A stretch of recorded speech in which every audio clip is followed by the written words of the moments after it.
ఈ కొత్త అద్దం మీ చర్మ సమస్యలను కూడా చూపిస్తుందట. పూర్తి వివరాలకు చదవండి రేపటి సాక్షి దినపత్రిక.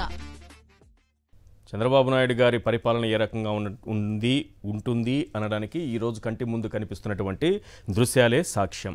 జగన్మోహన్ రెడ్డి గారు రిటైనింగ్ వాల్ కడితే ఈరోజు కృష్ణలంక వాసులు గుండెలపై చేసుకుని ధైర్యంగా ఉన్నారు. అక్రమ కట్టడంలో ఉన్నటువంటి చంద్రబాబు తన ఇల్లు వదిలి పారిపోయారు.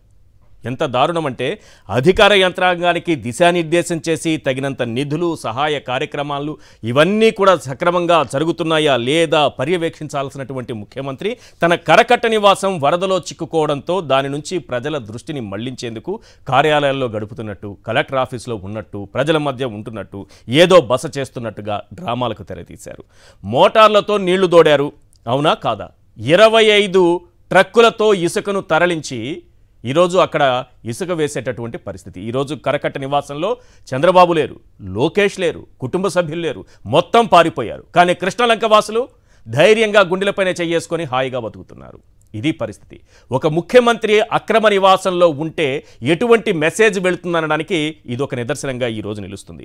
ఇప్పటికీ కూడా ఈ క్షణానికి కూడా ఇప్పుడు మళ్ళీ వరద ముంపు పెరిగింది, మళ్ళీ ఇసుక బస్తాలు తీసుకొస్తున్నారు, మళ్ళీ ఇంట్లోకి నీళ్లు రాకుండా కాపాడే ప్రయత్నం చేస్తున్నారు. ఇక్కడ అధికార యంత్రాంగం చంద్రబాబు సేవలో తరించేటటువంటి పరిస్థితి ఏర్పడింది. ఇక ప్రజలపైన ఏం దృష్టి పెడతారు సార్? చాలా ప్రధానమైన ఇష్యూ. 3.5 లక్షల మంది ప్రజలు ముంపులో గురైతే ఈరోజు ఏర్పాటు చేసినటువంటి బోట్లు ఏంటంటే 7, కేవలం 7 బోట్లతో మొత్తం వ్యవస్థను రక్షించేస్తారట. ఇప్పటికైనా చంద్రబాబు నాయుడు గారు కళ్ళు తెరవాలి. ముంబై నటి నుంచి అధికార యంత్రాంగాన్ని మేల్కొలిపేలా ఆయన చర్యలు తీసుకోవాలి. ఆమె పైన పెట్టిన శ్రద్ధలో ఒక 10వ వంతు విజయవాడ వాసుల ప్రజానీకం మీద కానీ పెడితే ఈరోజు ఈ పరిస్థితి ఉండదు. అత్యంత త్వరగానే వారు కోలుకునేటటువంటి అవకాశం ఉంటుంది. ఈరోజు ఆహారం లేక, తాగునీళ్లు లేక పిల్లలు, గర్భిణీలు, వృద్ధులు ఆర్తనాదాలు ఏ రకంగా వినిపిస్తున్నాయంటే, కానీ అది చంద్రబాబు నాయుడు వరకు చేరుతోందా అంటే అనుమానంగానే ఉంది. ఇప్పటికైనా రాజకీయాలను పూర్తిగా పక్కన పెట్టి అధికార యంత్రాంగాన్ని పూర్తిగా రంగంలోకి దింపి ఇదే వాలంటీర్ వ్యవస్థను ఉపయోగించుకొని ఉంటే ఈరోజు ఇంత దారుణమైన పరిస్థితులు మనం చూసేవాళ్ళం కాదు. ఎస్ కృష్ణంరాజు గారు మనతో పాటు జాయిన్ అయ్యారు, సీనియర్ అనలిస్ట్. కృష్ణంరాజు గారు, సార్ ఈరోజు విజయవాడ విలవిలలాడడానికి కారకులు ఎవరు? ఈ దారుణమైన సిచ్యువేషన్కి కారకులు ఎవరు? ఈశ్వర్ గారు, అందరికీ నమస్తే అండి. నమస్తే సార్. విజయవాడ విలవిల్లాడుతోంది. విజయవాడ నగరవాసులు మలమల మాడుతున్నారు. ఈ వరద బాధితుల్లో సిగ్గుచేటు నేను కూడా ఒకడినే. సిగ్గుచేటు ఎందుకని చెప్పి అంటున్నానంటే, మనం ఎంతో అభివృద్ధి సాధించాం, ఎంతో చేసామని చెప్పి అనుకుంటున్నాం. కానీ ఇటువంటి వరదకు అధికారుల నిర్లక్ష్యంతో కూడిన వరద అండి ఇది. ఈ వరదకు నేను, నా కుటుంబం, నా పరిసర ప్రాంతాల ప్రజలు కూడా బాధితులే. ఈ మా కష్టాలనేవి మొన్న రాత్రి నుంచి ప్రారంభమయ్యాయండి. మొన్న రాత్రి నుంచి నీరు వస్తూ వస్తూ వస్తూ చివరికి అది మా ఇళ్లలో కూడా వచ్చిన పరిస్థితి.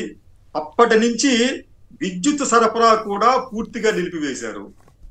ఇప్పుడు నేను ఇన్వర్టర్ మీద ఒకే ఒక్క లైట్ తో మీతో మాట్లాడగలుగుతున్నాను. నేను ఈ ఇన్వర్టర్ కూడా ఛార్జింగ్ అయిపోయే ప్రమాదం ఉంటుంది.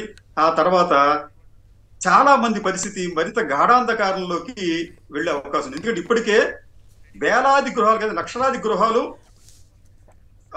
నిర్మానుష్యంగా మాత్రమే కదండి, ఎక్కడ వాళ్ళకి విద్యుత్ లేదు, మంచినీళ్లు లేవు, ఆహారం లేదు. చాలా మంది ఈ మూటా ముల్లే సర్దుకొని సురక్షిత ప్రాంతాలకు తమంత తాముగా వెళ్లిపోయారు. లేకపోతే ఈ రాష్ట్ర ప్రభుత్వ పరిస్థితి మరింత అధ్వానంగా ఉండేదండి. వీరు ఎప్పటి నుంచి ఈ సహాయ కార్యక్రమాలు చేపట్టారండి? నిన్న సాయంత్రం నుంచి, అంటే మొన్న మీకు ఈ వరదలు ప్రారంభమైతే నిన్న సాయంత్రం వరకు కూడా అధికార యంత్రాంగం నిమ్మకు నీరెత్తినట్లుగా వ్యవహరించింది.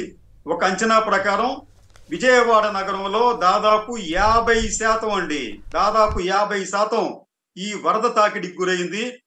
నగర జనాభాలో దాదాపు 50% మంది బాధితులే. ప్రత్యక్ష బాధితులు 50% మంది, పరోక్ష బాధితులు మరో 30-25% మంది ఉండవచ్చు. వీరందరూ కూడా ఈ రోజున నిజంగా ఇది చెప్పుకోలేక సిగ్గుతో బాధపడుతూ ఈ వరదను వాళ్ళు అనుభవించే పరిస్థితి ఏర్పడింది. ఈశ్వర్ గారు, ఇంకో విషయం ఏంటంటే, నేను విజయవాడ నివాసిని, నేను విజయవాడలో పుట్టాను. నేను విజయవాడలో బుడమేరు, అంటే మా ఇల్లు కూడా బుడమేరుకి సమీపం ఉంటుంది, జస్ట్ ఒక 1 కిలోమీటర్ దూరం ఉంటుంది అంతే మా ఇల్లు కూడా బుడమేరు కట్టకి.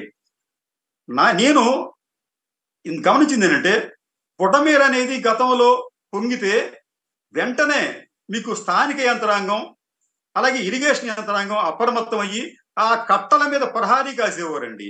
నాకు తెలిసినంత వరకు టార్చ్ లైట్లతోనూ తర్వాత వాచ్మెన్లు పెట్టి మొత్తం ఆ కరకట్టనంతా కూడా వాళ్ళు కాపలా కాసేవారు. అలాగే స్టాండ్ బైగా ఈ సిమెంటు ఇసుక బస్తాలను అక్కడ కట్ట మీద పేర్చి ఉంచేవారు, ఎక్కడైనా ఏదైనా గండి పడితే వెంటనే పూడ్చాలని చెప్పి. ఇటువంటి బుడమేరు వరదలు అనేకం వచ్చినప్పటికీ కూడా ఎందుకు ఈసారి ఇంత పెద్ద ఎత్తున నష్టం జరిగింది అంటే అధికారుల నిర్లక్ష్యం.